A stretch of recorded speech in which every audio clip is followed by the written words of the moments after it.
Okay. Assalamualaikum warahmatullahi taala wabarakatuh. Bismillahirrahmanirrahim. Allahumma aftah alaina hikmataka wa ansyur alaina min khazaini rahmatika ya arhamar rahimin. Okey, insya-Allah dalam video kali ini kita akan buat ulang kaji satu tajuk dalam subjek akidah, ulang kaji UPKK, bincang soalan UPKK subjek akidah untuk siri yang ke-118. Okey, jom kita tengok soalan-soalannya. Okay, kita masuk ke soalan bahagian A. Soalan bahagian A ni adalah soalan tentang perkara asas dalam subjek akidah. Antara contoh soalannya ialah macam ni. Lengkapkan kalimah syahadah di bawah. Lengkapkan kalimah syahadah di bawah. So, kalimah syahadah bagi kita orang Islam adalah kalimah yang penting. Dua kalimah syahadah ini iaitu asyhadu an la ilaha illallah wa asyhadu anna muhammadar rasulullah. Aku bersaksi bahawa tiada Tuhan selain Allah dan aku bersaksi bahawa Nabi Muhammad itu adalah pesuruh Allah. So kita kena lengkapkan, dia punya ada 4 pilihan jawapan dan ada 4 tempat kosong. So jawapan ni kita boleh tulis asyhadu. Asyhadu kat sini. Asyhadu. Asyhadu alla. Kemudian kat sini kita boleh tulis ilaha. Ilaha illallah.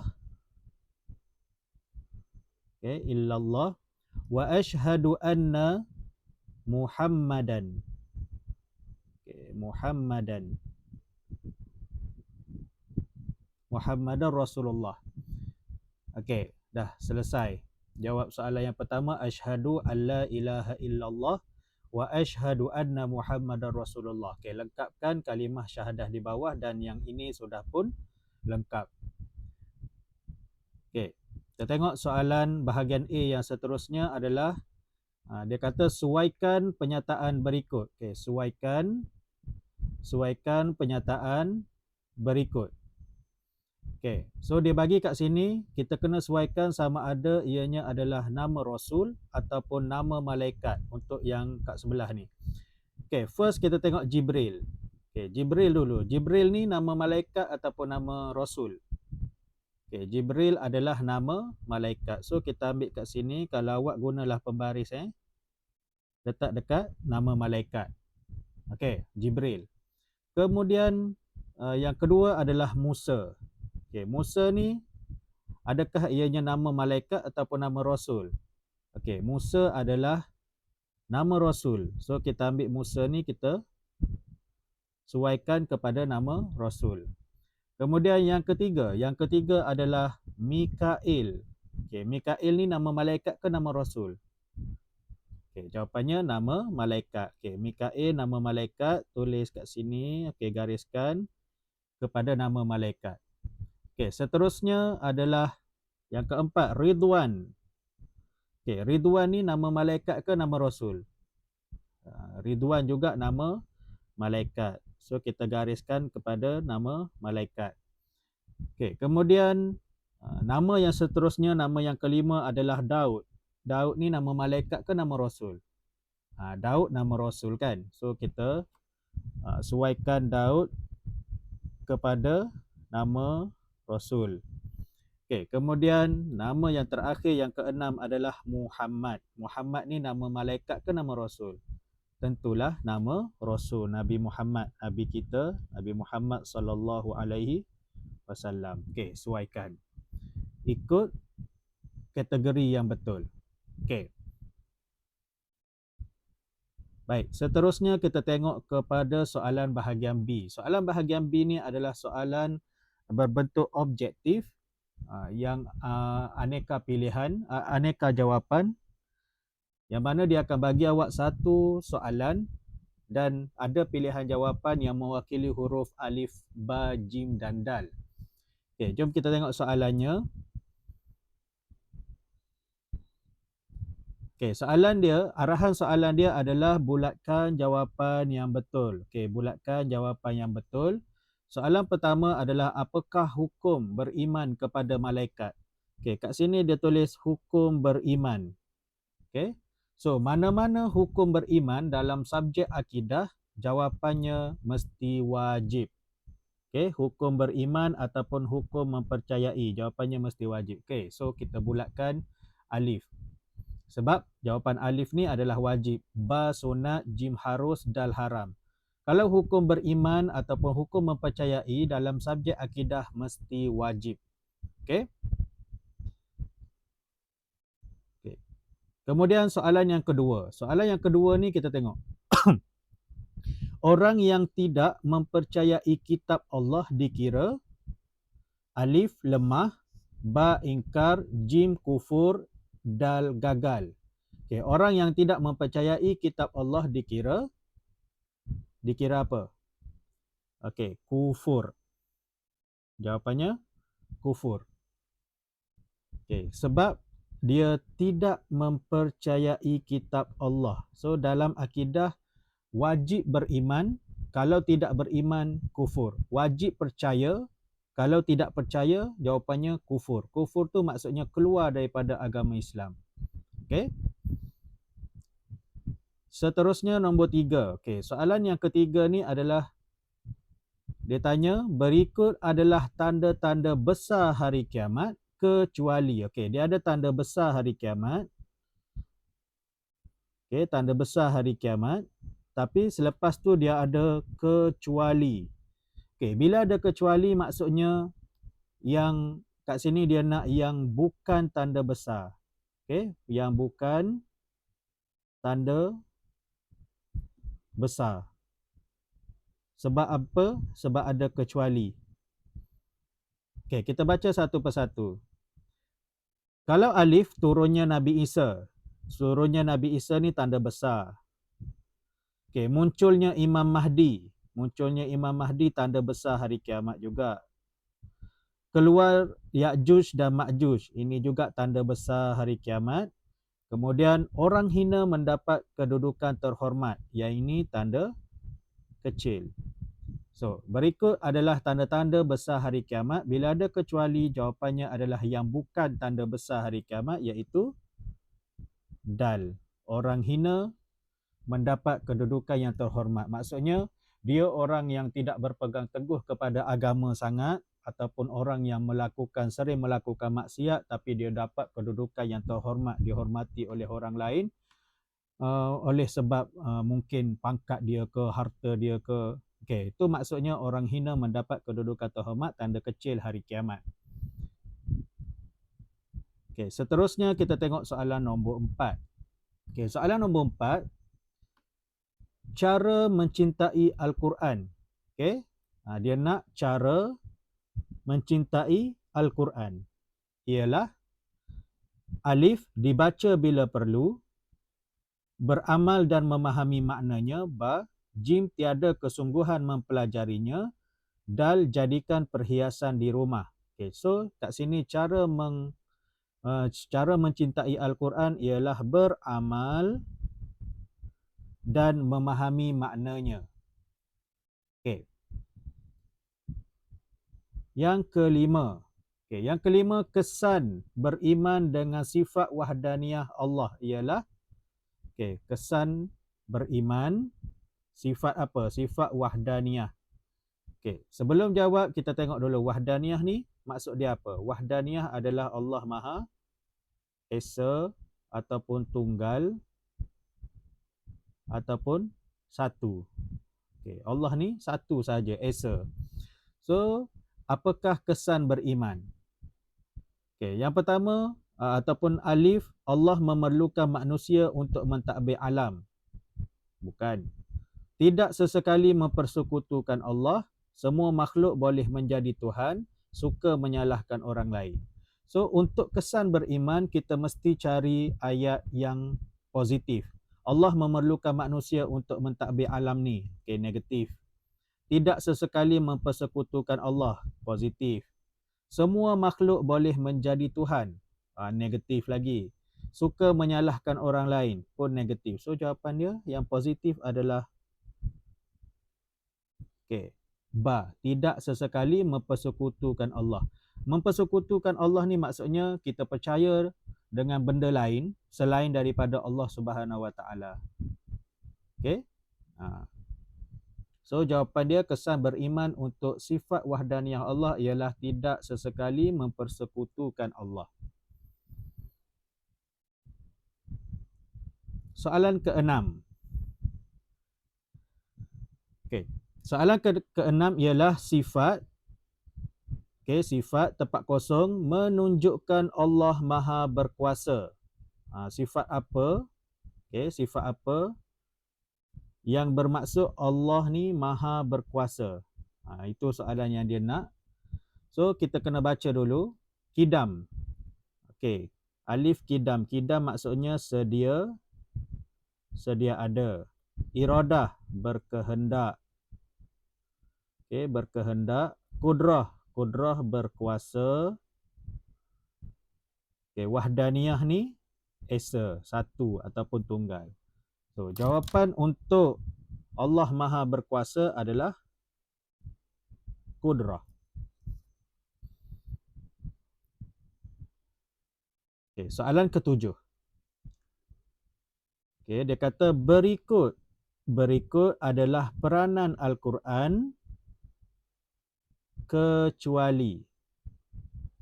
Okey, ada lagi sekali soalan kecuali, maksudnya dekat sini dia nak kita cari jawapan yang bukan peranan Al-Quran. Okey, so kat sini kita akan baca tiga jawapan yang merujuk kepada peranan Al-Quran dan satu sahaja yang bukan peranan Al-Quran, dan itulah jawapannya. Okey, alif, sejarah para nabi. Ba, sebagai sumber ilmu. Jim, sebagai panduan dalam kehidupan. Dal, okey, supaya, ni bukan sampai ni, supaya. Okey, supaya kehidupan diberkati dan dirahmati Allah. So, peranan Al-Quran ialah sebagai sumber ilmu, betul.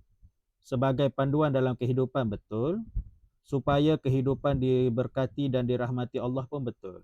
Sejarah para nabi bukan peranan Al-Quran, tapi dia sebahagian daripada penceritaan dalam Al-Quran. So jawapannya adalah alif. Okey, kita pergi ke soalan yang ke-8. Okey, soalan ke-8. Okey, sam'iyat ialah perkara apa yang berlaku di luar batas pemikiran manusia dan wajib dipercayai. Adakah alif khayalan, ba nyata, jim ghaib, dal dongeng? Okey, sam'iyat ni jawapannya adalah sam'iyat ialah perkara ghaib.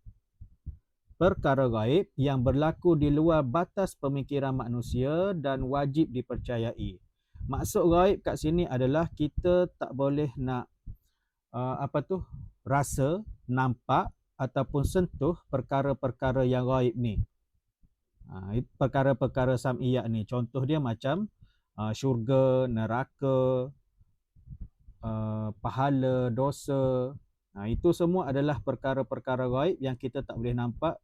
Syurga, neraka ke, titian sirat ke, apa ke, itu semua adalah perkara sam'iyat, perkara yang kita tak boleh nak saksikan dengan mata kita sekarang ni, tetapi kita wajib percaya yang benda tu ataupun perkara-perkara itu wujud. Okay, itu perkara ghaib ataupun perkara sam'iyat. Seterusnya, soalan yang ke-9. Alam. Okay, alam apa? Okay, alam apa? Menjadi tempat persinggahan sementara jasad sehingga dibangkitkan semula pada hari kiamat. Alam apa? Alam dunia, alif, ba alam akhirat, jim alam rahim, dal alam barzah. So jawapannya adalah dal. Alam barzah menjadi tempat persinggahan sementara jasad sehingga dibangkitkan semula pada hari kiamat. Okey, jawapannya alam barzah. Kalau alam dunia, tempat kita hidup sekarang. Kalau alam akhirat, alam yang kekal abadi nanti. Kalau alam rahim adalah sewaktu kita berada dalam kandungan. So, tempat yang menjadi persinggahan sementara jasad sehingga dibangkitkan semula pada hari kiamat ialah alam barzakh. Okay, seterusnya, soalan nombor 10. Okay, soalan nombor 10 ni, di antara sifat kudrah Allah ialah, okay, sekali lagi kita jumpa dengan soalan sifat kudrah. Kudrah maksudnya berkuasa. Okay, di antara sifat kudrah Allah ialah, macam mana ciri-ciri sifat kudrah?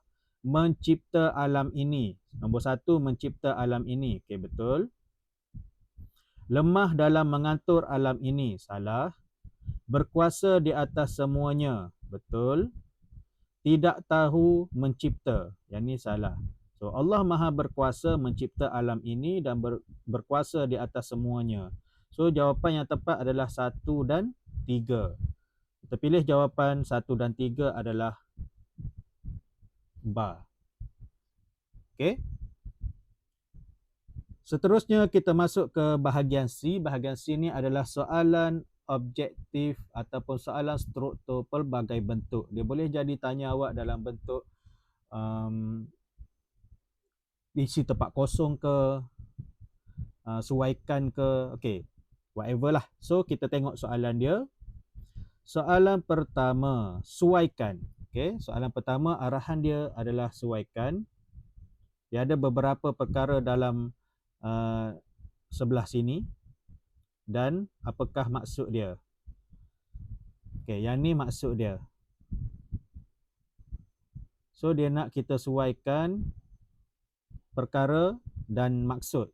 Okey, yang pertama adalah mahsyar. Mahsyar apa maksud dia? Tempat nikmat yang abadi, siksaan yang sangat pedih, tempat perhimpunan agung. Okey, mahsyar adalah tempat perhimpunan agung. Semua manusia, semua kita nanti akan pergi kepada mahsyar dan berhimpun kat sana. Kemudian yang kedua, mizan. Apa pula mizan?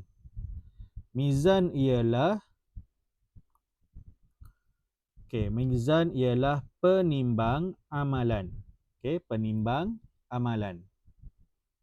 Kemudian nombor 3. Okey, nombor 3 adalah syurga. Apa syurga? Syurga ialah tempat nikmat yang abadi. Okey, tempat nikmat yang abadi. Dan kemudian azab kubur. Apakah azab kubur? Okey, azab kubur adalah siksaan yang sangat pedih. Okey, siksaan yang sangat pedih. Kemudian sirat. Sirat ni, okey, ni sirat. Sirat ialah jambatan merentasi neraka. Okey, jambatan merentasi neraka.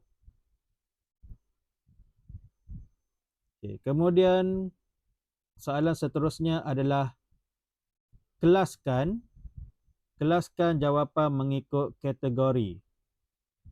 So, kategorinya ialah kesan beriman dengan sam'iyat ataupun akibat tidak beriman dengan perkara sam'iyat. Kesan beriman dengan perkara sam'iyat dan akibat tidak beriman dengan perkara sam'iyat. So, kita tengok dulu. Yang pertama, tidak mensyukuri nikmat Allah dan berputus asa. Tidak mensyukuri nikmat Allah dan berputus asa ni kat mana patut dia duduk? Dekat akibat. Okey, kalau kesan adalah perkara-perkara yang negatif, perkara yang positif. Kalau akibat mesti perkara yang negatif. Okey, so yang pertama, tidak mensyukuri nikmat Allah dan berputus asa ni kita boleh tulis dekat akibat. So kita tulis kat sini. Tidak mensyukuri, muat ke tak ni? Tidak mensyukuri nikmat Allah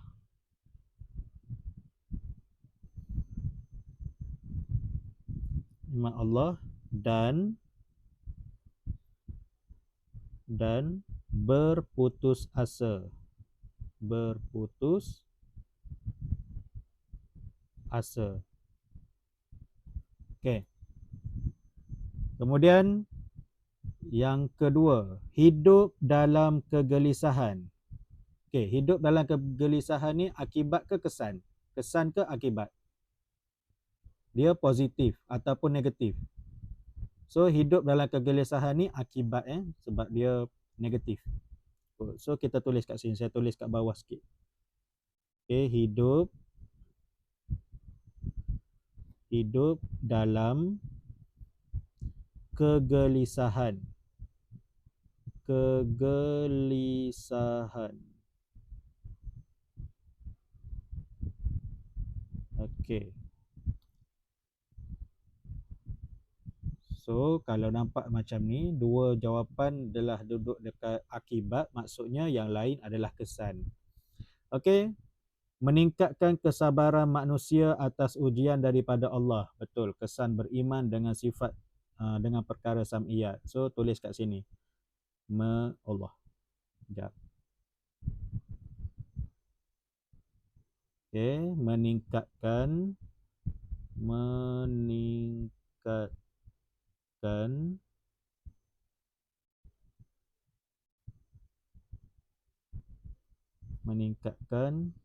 kesabaran, meningkatkan kesabaran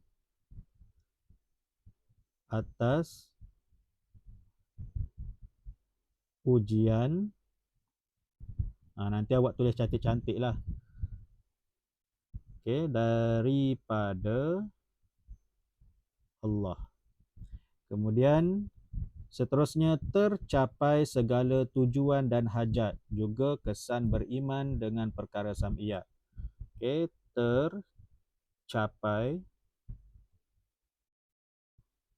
tercapai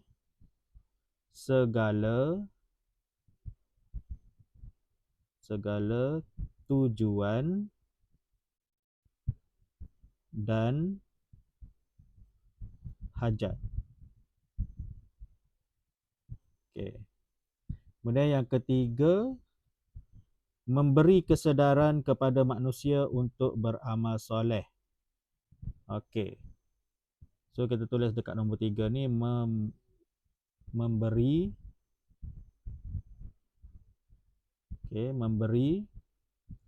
kesedaran kepada manusia untuk beramal soleh. Sekejap.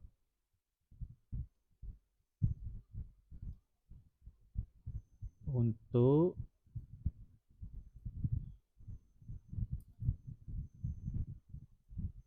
beramal soleh.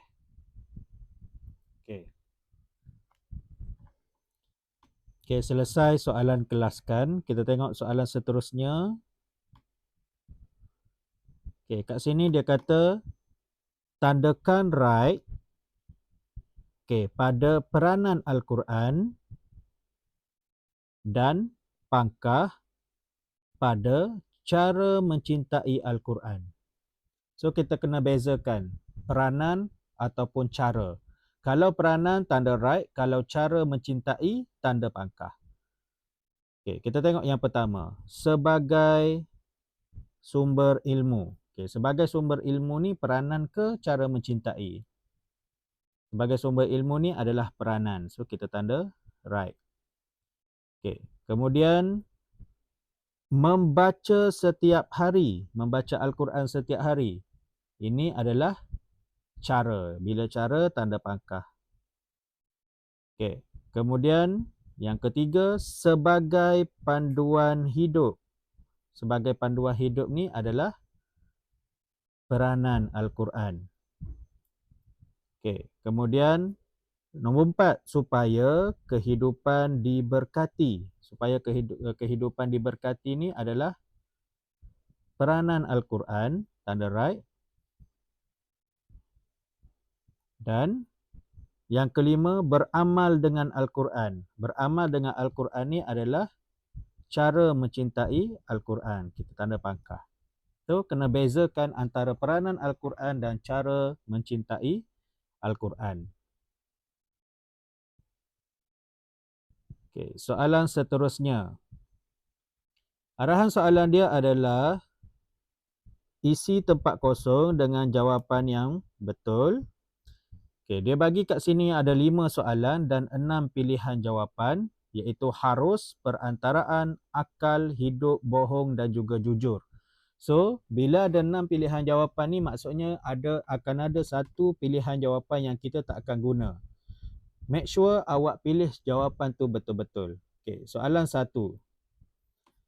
Amanah ertinya, amanah ertinya apa? So, amanah ni dalam tajuk sifat wajib bagi Rasul. So, amanah adalah, ertinya adalah, amanah maksudnya jujur. Jujur. So, kita boleh tanda jujur kita dah gunakan. Kemudian yang kedua, makhluk memerlukan apa untuk hidup? Makhluk memerlukan apa untuk hidup? Makhluk memerlukan perantaraan untuk hidup. So kita tulis sini, perantaraan. Perantaraan.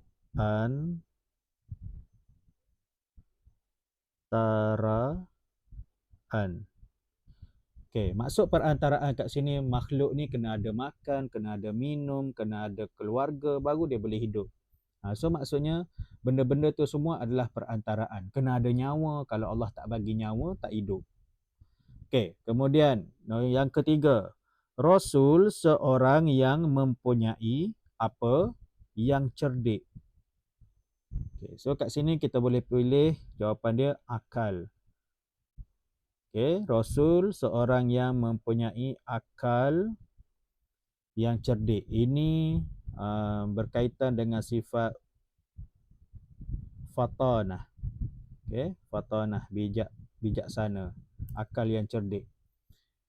Seterusnya, berkahwin, makan dan minum ialah sifat apa bagi Rasul? Jawapannya adalah sifat harus. So tulis kat sini harus. Berkahwin, makan dan minum ialah sifat harus bagi Rasul. Sebab Rasul ni dia sama macam manusia biasa, sifat yang ada pada manusia biasa yang tidak mengurangkan martabat mereka sebagai seorang Rasul. Itu adalah sifat harus. Kalau manusia lain berkahwin, Nabi juga berkahwin. Kalau manusia lain makan, Nabi juga makan. Dan kalau manusia lain hidup, minum, Nabi dan Rasul juga minum. Itu maksud sifat harus. Kemudian yang kelima, bercakap. Bercakap apa? Atau berkata tidak benar merupakan sifat orang munafik. Bercakap bohong. Kita tulis kat sini bohong. Bercakap bohong. Bercakap bohong atau berkata tidak benar merupakan sifat orang munafik.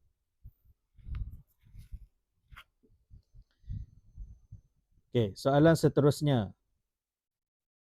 Dia kata tulis betul atau salah pada penyataan di bawah. Maksudnya dalam kotak yang dia sediakan kat sini ni, awak kena tulis betul ataupun salah dalam kotak ni. Jangan tanda right ataupun pangkah. Mesti tulis perkataan betul atau salah. Soal kubur akan ditanya oleh malaikat Jibril. Betul ke ataupun salah? Yang ini jawapannya salah.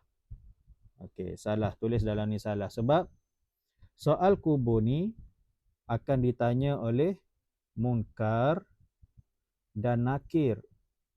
Malaikat Munkar dan Nakir, bukan Jibril. Kemudian, Kul huwallahu ahad ialah dalil nakli bagi sifat wahdaniyah. Yang ini jawapannya betul. Betul. Qul huwallahu ahad. So awak tengok kat sini kita ada perkataan ahadun dan wahdaniyah. Ahadun satu, wahdaniyah pun satu. So betul lah. Qul huwallahu ahad adalah dalil nakli. Dalil nakli ni pula adalah dalil tentang sesuatu perkara yang disebut dalam Al-Quran ataupun hadis. So ahadun dan wahdaniyah satu dan satu maksudnya betul lah. Okey, kemudian soalan yang ketiga, Al-Quran sebagai sumber ilmu dan pedoman hidup manusia. Okey, ayat ni betul. So kita tulis betul. Yang keempat, alam barzah ialah alam kubur yang membatasi antara dunia dan akhirat. Okey, yang ini juga betul. Okey, yang kelima, perkara sam'iyat dapat dilihat dan tidak wajib dipelajari. Yang ini salah. Perkara sam'iyat tak dapat dilihat tapi wajib dipelajari. Okey. Seterusnya, soalan berbentuk garis. Okey. Garis jawapan yang betul. Okey, garis jawapan yang betul. So, setiap daripada penyataan soalan kat sini, dia akan bagi awak pilihan jawapan dalam kurungan yang mana awak kena pilih satu sahaja jawapan yang betul dan gariskan di bawahnya. Okey. Nombor 1, alaqah bermaksud segumpal darah atau seketul daging. Alaqah. Nutfah, alaqah, mudghah, janin. Nutfah, alaqah, mudghah, janin. Ini adalah proses kejadian manusia. Nutfah, alaqah, mudghah, janin. So alaqah ni adalah segumpal darah. Okey, gariskan betul-betul di bawah pilihan jawapan awak. Alaqah adalah segumpal darah. Kalau seketul daging dia akan jadi mudghah. Okey, mudghah. Okey. Kemudian yang kedua, sifat ta'addud. Sifat ta'addud tidak ada pada Allah atau manusia. Okey, so yang mana satu jawapannya? Sifat ta'addud. Ta'addud ni bermaksud ta'addud maksudnya berbilang-bilang. Berbilang-bilang ataupun boleh dikira. Itu maksud ta'addud. So sifat berbilang-bilang ataupun sifat yang boleh dikira tidak ada pada Allah. Sebabnya Allah tu bersifat dengan sifat wahdaniyah. So gariskan di bawah perkataan Allah.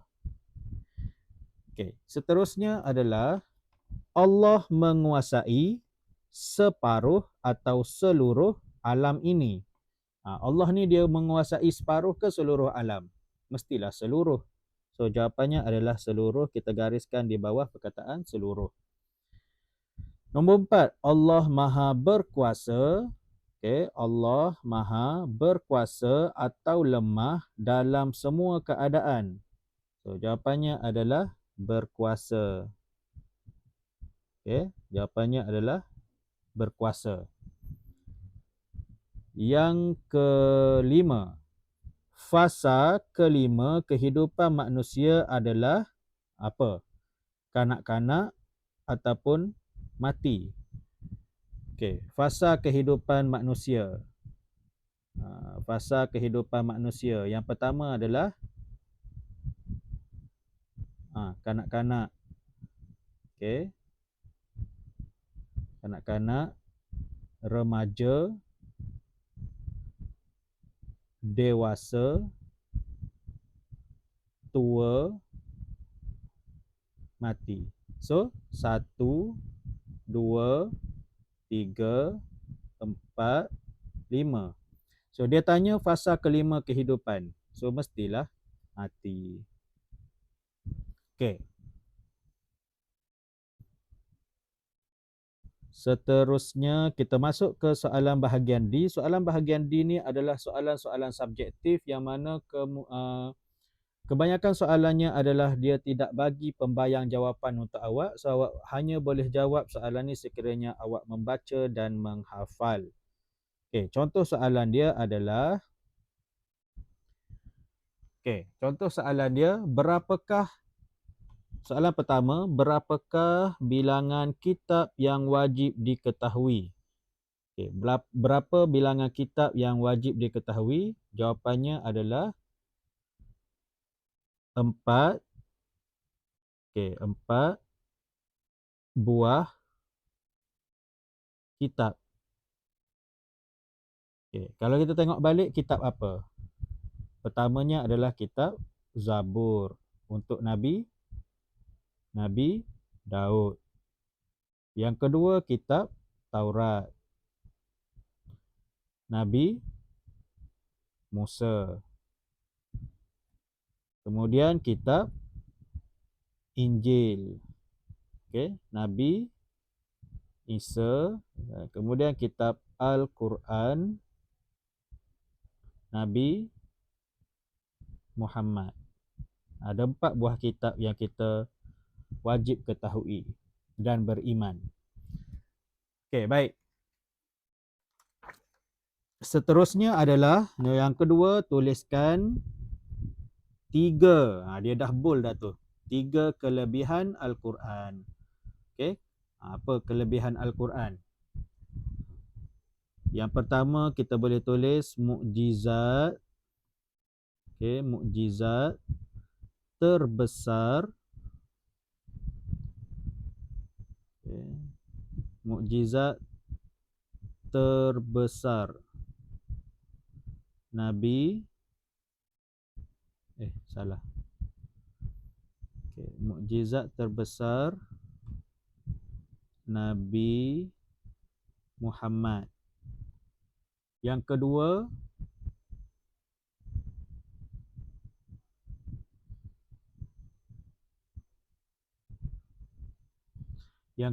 kita boleh tulis isi Al-Quran terpelihara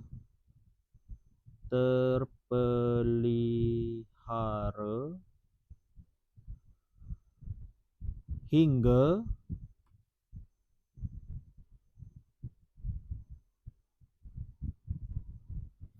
hari kiamat. Okey. Dan yang ketiga, membaca dan mendengarnya.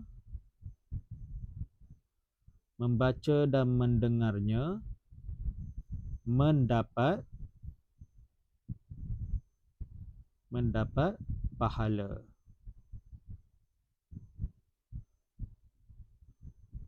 Okey. So, berapakah bilangan kitab yang wajib diketahui? Ada 4 buah kitab. Kemudian tulis 3 kelebihan Al-Quran. Kelebihan yang pertama adalah mukjizat terbesar Nabi Muhammad, isi Al-Quran terpelihara hingga hari kiamat, dan juga membaca dan mendengarnya mendapat pahala. Okey, soalan seterusnya, soalan ketiga, dia suruh kita tulis senaraikan 3 perkara sam'iyat. Okey, perkara sam'iyat tadi kita dah bincangkan, maksud dia adalah perkara gaib yang tidak tercapai di akal ataupun panca indera manusia, yang kita tak nampak tapi kita wajib percaya dan wajib beriman serta wajib kita mengetahuinya. Okey, wajib juga mempelajarinya. Okey, so perkara-perkara tersebut adalah pahala. Okey, ini yang antara yang kita boleh tulislah, pahala, dosa, kemudian syurga, ataupun awak boleh tambah lagi lah, ni saya tulis dalam Rumi, alam barzakh, alam barzakh, sirat, titian sirat, mizan, syurga, lepas tu neraka. Okey. Itulah, ada banyak lagi. So awak hafal lah. Tulis mana-mana, dia minta 3 sahaja. Kemudian tuliskan 4 sifat wajib bagi Rasul. Tuliskan 4 sifat wajib bagi Rasul. Okey, kat sini kita boleh tulis sidqun, amanah, tabligh,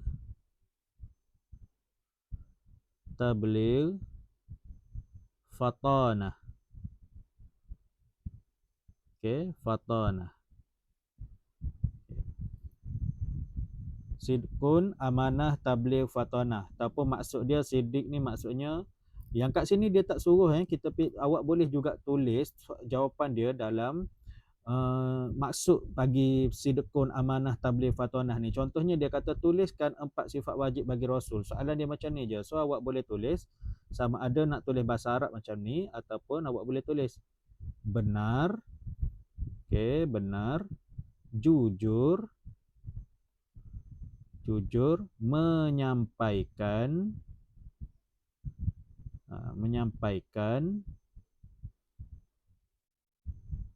ataupun bijaksana.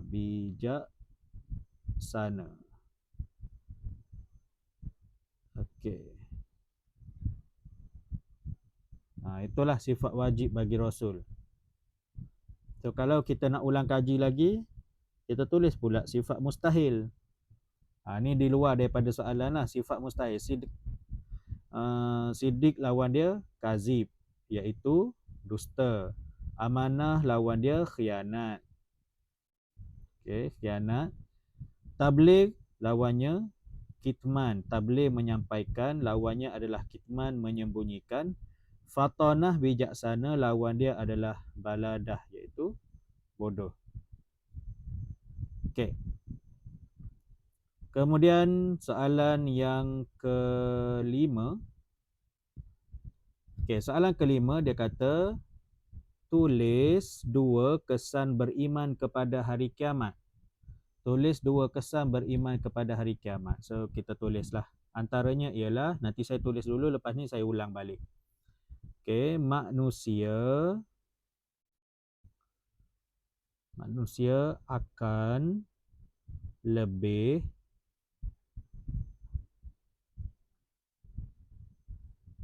mempunyai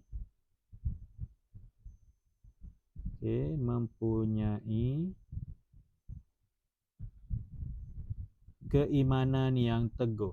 Keimanan yang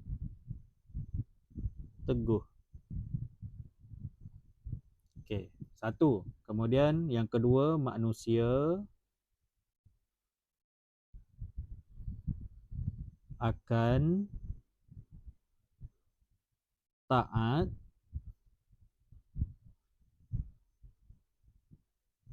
melakukan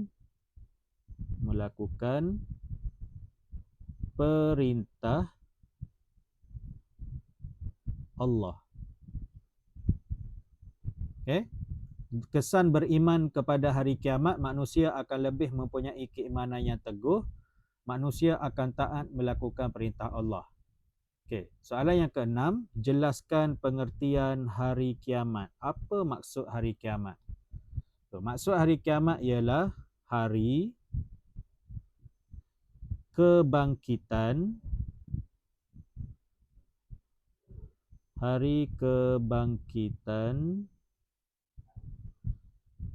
semula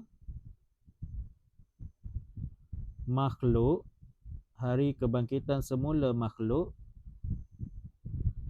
selepas kehancuran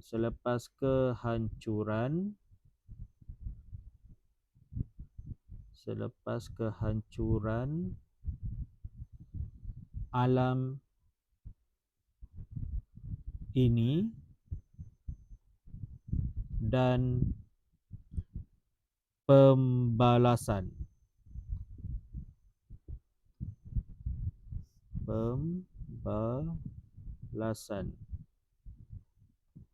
Okey. Pengertian hari kiamat ialah hari kebangkitan semula makhluk selepas kehancuran alam ini dan pembalasan. Pembalasan setiap amalan kita lah, sama ada baik ataupun buruk. Okey, kemudian nombor 7. Nombor 7 ni dia kata lengkapkan jadual di bawah. Apa jadual yang dia nak? Dia nak kita senaraikan tanda kecil hari kiamat, ada 2 tempat kosong, dan juga tandakan tanda besar hari kiamat, tuliskan 2 tanda besar hari kiamat, ada 2 juga tempat kosong. Okey, kita jawab tanda kecil dulu. Tanda kecil kat sini kita boleh tulis ramai. Okey, ramai perempuan daripada lelaki.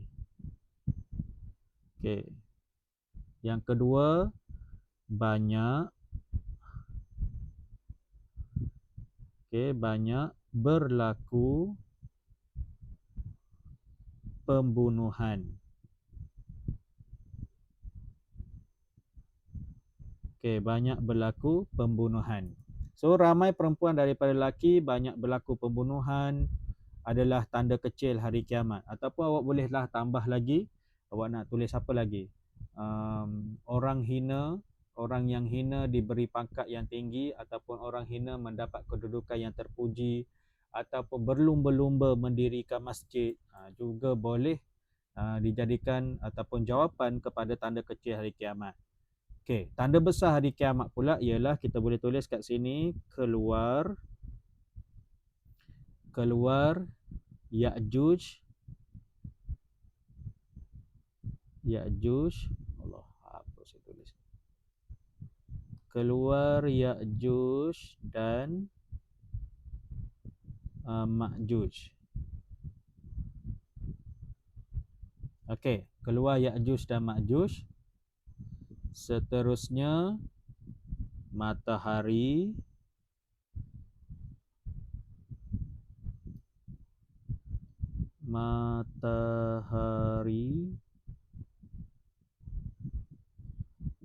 terbit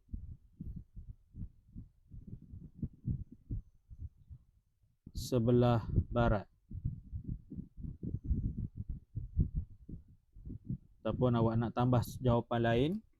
Tanda besar hari kiamat keluar Ya'juj dan Ma'juj, matahari terbit dari sebelah barat, ataupun turunnya Nabi Isa, keluarnya Imam Mahdi, keluarnya Dajjal,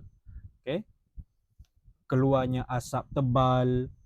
Itu semua adalah tanda besar hari kiamat. So make sure awak hafal tanda kecil dan tanda besar hari kiamat ni. Baiklah, saya rasa itu sahaja apa yang kita boleh kongsikan dalam video kali ini berkaitan dengan kita ulang kaji subjek Akidah UPKK menerusi perbincangan soalan. Semoga video ini bermanfaat untuk anda semua dalam mengulang kaji pelajaran, dan saya doakan awak semua mendapat keputusan yang cemerlang dalam UPKK nanti. Wallahu alam, jumpa lagi di video yang akan datang. Apa yang baik itu datangnya daripada Allah Subhanahu Wa Taala, apa yang terkurang itu adalah kelemahan diri saya sendiri. Assalamualaikum warahmatullahi wabarakatuh.